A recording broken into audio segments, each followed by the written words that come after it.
2007.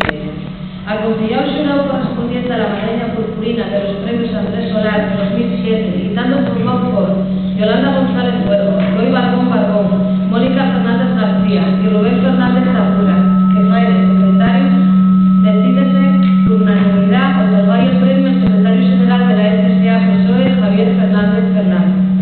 El xurado destaca en el merecedor de la premio la su trayectoria de ataques y exhibiciones de prejuicios contra la lengua asturiana y contra los derechos lingüísticos de los asturianos y las asturianas.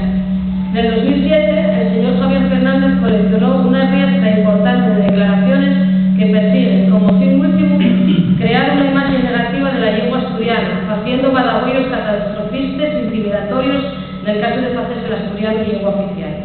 Todo ello atacado por una dosisbona de prejuicios.